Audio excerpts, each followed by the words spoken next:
सबसे पहली बात, अभी तुम जिस भी क्लास में हो, 8th 10th या 12th, फर्क नहीं पड़ता। फर्क पड़ता है तो सिर्फ इस एक बात से कि तुम आज कितना पढ़ रहे हो और जो तुम पढ़ रहे हो वो तुम्हें याद भी हो रहा है या नहीं। मैं ये क्यों बोल रहा हूँ, शायद तुम्हें इसकी अहमियत का अंदाजा नहीं है। चलो मैं तुम्हें कुछ दिखाता हूँ। अभी उस लम्हे को अपने दिमाग में इमेजिन करना जो मैं अभी तुम्हें दिखाने वाला हूँ। कुछ सालों बाद मान लो तुमने पढ़ाई तो कंप्लीट कर ली है, लेकिन तुम्हें अब कोई काबिल नौकरी नहीं मिलेगी। कुछ इक्की दुक्की छोटी मोटी नौकरियां मिलेंगी भी, तो इसके लिए तुम्हें दर दर की ठोकरें खानी पड़ेंगी।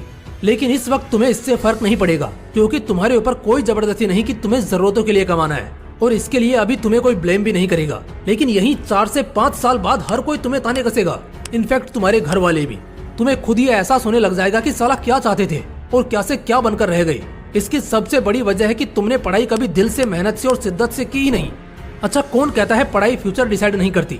मेरे भाई, हजारों में से एक आदमी के कहानी को सिर पर मत चढ़ाओ। अगर 10 लोग बोलते हैं कि बेटा पढ़ लो, तो ऐसे ही तो नहीं बोलते ना।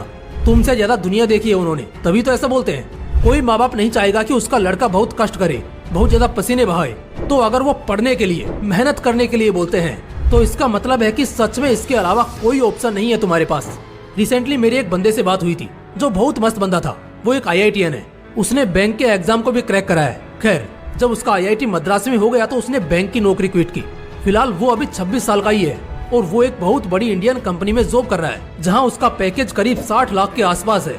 उसने कई और भी स्किल्स में मास्टरी कर रखी है, जैसे machine learning, product managing, data science. और आज वो बंदा अपनी जॉब से इतना कमा रहा है जितना बहुत से लोग धंधे से कमाने की ख्वाहिश करते हैं। मैंने उस बंदे से पूछा कि भाई तुमने क्रैक कैसे किया, मतलब तुम कैसे पढ़ते थे, कितना घंटा पढ़ते थे और तुम्हारा क्या शेड्यूल था उस दौरान। अब ध्यान से सुनना, क्योंकि इसी सवाल में बहुत सारे स्टूडेंट्स का जवाब छिपा है, जो 50 बार 50 लोगों से सेम यही सवाल पूछते हैं कि भाई हमें पढ़ना कितना होगा। तो जब मैंने उस भाई को पूछा तो उन्होंने बताया कि भाई एवरेज में दिन भर में 10 से 12 घंटे तो पढ़ता ही था, और उस दौरान उस समय मैं कुछ और नहीं सोचता था। इनफैक्ट उन 2 साल में तो मुझको मेरे पड़ोसी तक नहीं जानते थे। मैं एक सादा सा फोन यूज करता था और एक कमरे में पूरा दिन पढ़ता रहता था। उन 2 सालों तक मैं अपने किसी दोस्त या रिश्तेदार से खास नहीं मिला। मैंने अपना बहुत ज्यादा समय पढ़ाई को दिया था। दोस्तों, इस जवाब को सुनने के बाद आप सभी को भी आपके अपने जवाब मिल गए होंगे कि भाई साहब अगर सच में कुछ बड़ा फोड़ना है ना, तो ताबड़तोड़ पढ़ाई की लड़ाई तो लड़नी होगी बॉस। आपकी 3 कमजोरियां हैं जिससे आपके लिए पढ़ना पहाड़ चढ़ने जैसा बन गया है। एक बार अगर इन 3 कमजोरियों को समझकर खत्म कर देते हो तो घंटों तक बिना थके और बोर हुए पढ़ पाओगे। वो 3 कमजोरियां हैं माइंडसेट, विजन और कंफर्ट। बात करते हैं सबसे पहली कमजोरी की, जो है माइंडसेट। तुम्हारा माइंडसेट ही जिम्मेदार है कि आज तुम गरीब हो या अमीर, खुश हो या उदास, सिंगल हो या कमिटेड। हर काम जिसका एक रिजल्ट निकलता है तो उसका जिम्मेदार वो माइंडसेट ही होता है, जो उसे उस काम में सफल या असफल करता है। बड़े स्पोर्ट्स पर्सन्स भी माइंडसेट को ज्यादा वैल्यू करते हैं। इसका रीजन मैं तुम्हें बताता हूँ।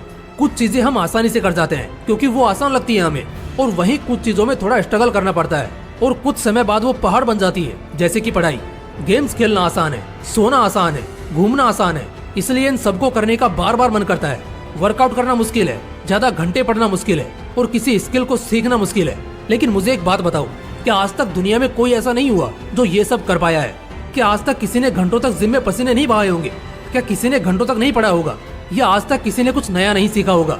खैर, आगे मुझे कुछ कहने की जरूरत नहीं, मगर बात यह है कि क्या फर्क है उनमें और तुम में। मैं बताता हूँ। माइंड सेट का फर्क है।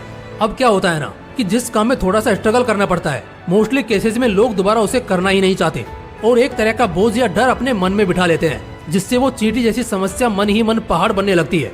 और अगर तुमने पढ़ाई को अपने मन में कुछ इस तरह से बना रखा है तो ये तुम्हारी गलती है। ऐसे में सबसे पहले अपना माइंडसेट बदलो।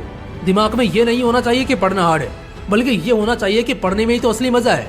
तो अब सवाल है, इस माइंडसेट को कैसे बदला जाए? तो इसका जवाब मिलेगा उस दूसरी कमजोरी को जानकर और उसे खत्म करके। दूसरी कमजोरी है लैक ऑफ विजन। मुझे एक बात बताओ, कोई इंसान अपना सुख और आराम छोड़कर पसीने क्यों बहाएगा?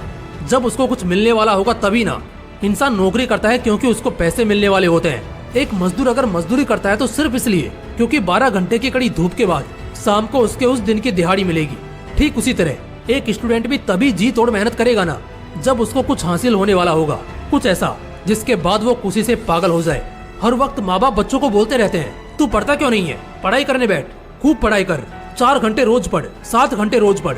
लेकिन भाई पढ़ना क्यों है? जब दिमाग में एक विजन होगा ना, तो पढ़ाई करनी नहीं पड़ेगी, बल्कि वो खुद ब खुद होगी। 80% से भी ज्यादा स्टूडेंट्स आज बिना किसी विजन के पढ़ते हैं, सिर्फ इसलिए क्योंकि उन्हें पढ़ने को बोला जाता है। और ये बात मैं नहीं, खुद एजुकेशनल सर्वे बताती है। तो अगर तुमको पता ही नहीं होगा कि पढ़कर तुम्हें क्या हासिल होगा, तो तो मेहनत कहाँ से होगी। इसलिए ताबड़तोड़ मेहनत करने से पहले एक विजन सेट कर लो दिमाग में। वो कुछ भी हो सकता है, IAS, IPS, CA, bank, income tax department. किसी भी कंपटीशन को क्रैक करना, वो भी दिल से, कोई जबरदस्ती से नहीं। वही करना जिसमें ऐसा लगे कि साला दिल से करने का मन है। वो एक विजन चुनो, उसके बाद देखते हैं पढ़ाई कैसे नहीं होगी। अगर 4 सादा रोटी बिना किसी सब्जी, अचार या दही के परोस कर रख दो ना, सिर्फ सादा, वो 4-5 रोटी आपको खानी है ऐसे ही, तो तुम्हें उन रोटियों को खत्म करने में 1 घंटा लग जाएगा, क्योंकि तुम मन मारकर धीरे धीरे अंदर से घुटते हुए खाते रहोगे। लेकिन वहीं अगर साथ में तुम्हारे पसंद की सब्जी, दही या छोले मिल जाएं, तो वो 4 रोटी कब खत्म हो जाएगी शायद तुम्हें खुद भी पता नहीं चलेगा। और हो सकता है 2-4 तुम ज्यादा ही ले लो। कहने का क्या मतलब है, समझ चुके होंगे। अगर एक विजन होगा तो दिमाग उस चीज को पाने का लालची होगा, और फिर चाहे पहाड़ जैसा संघर्ष ही क्यों ना हो, आपके लिए उसे करना कोई बड़ी बात नहीं है। एक आखिरी कमजोरी है कंफर्ट। लिख कर देता हूँ, इन 3 कमजोरियों को मिटा लो तो मेरे भाई तुम्हारी किस्मत ऐसे ही लाजवाब हो जाएगी। बात करते हैं इस तीसरे पॉइंट की। तो देखो, असल में हुआ कुछ तुम्हारे साथ ऐसा है कि पिछले कुछ टाइम के अंदर तुमने अपने बॉडी को, अपने माइंड को इतनी ज्यादा कंफर्ट की आदत लगा दी है ना, कि भाई साहब अब चाहकर भी तुमसे मेहनत नहीं होती। तो यहाँ से करना एकदम सिंपल है। धीरे धीरे यहाँ से अपने डेली लाइफ के जो भी अननेसेसरी कंफर्ट्स हैं उन्हें घटाते जाओ। जो बेसिक है जैसे बेड, अच्छा खाना, सोफा, फर्नीचर, ये तो ठीक है, मगर वो जैसे स्मार्टफोन का कंफर्ट एक्सेस, दोस्तों के साथ पार्टी करना, दिन रात बेवजह बिस्तर पर पड़े रहना या फालतू बैठे रहना, इस तरह के कई कंफर्ट्स ऐसे हैं जो तुम्हारे मेहनत में दीमक बनने का काम कर रहे हैं। इन कंफर्ट्स को हटा दो। यही एक्चुअली थोड़ा मुश्किल है, इसलिए एक झटके में नहीं हटाना है, बल्कि अगर तुम रोज एटलीस्ट थोड़ा भी कोशिश करते हो तो 2-3 हफ्ते में तुम अपने 90% कंफर्ट से आजाद हो जाओगे। और जैसे ही ये होगा, मेहनत करना और घंटों की पढ़ाई करना, वो भी बिना समय देखे पूरे मजे से करना, तुम्हारे लिए चुटकी भर का खेल रह जाएगा। इसलिए दोस्तों, सबसे पहले तो पता होना चाहिए कि बीमारी क्या है, फिर उसका इलाज क्या है। और अगर ये पता चल गया ना, तो फिर थोड़े मोटिवेशन के डोज के साथ आप बहुत बेहतर हो जाओगे। दोस्तों, अगर वीडियो अच्छा लगा तो इसे लाइक करना और अपने दोस्तों के साथ जरूर शेयर करना। बाकी मिलते हैं नेक्स्ट वीडियो में एक नए मोटिवेशन के साथ। जय हिंद, जय श्री कृष्णा।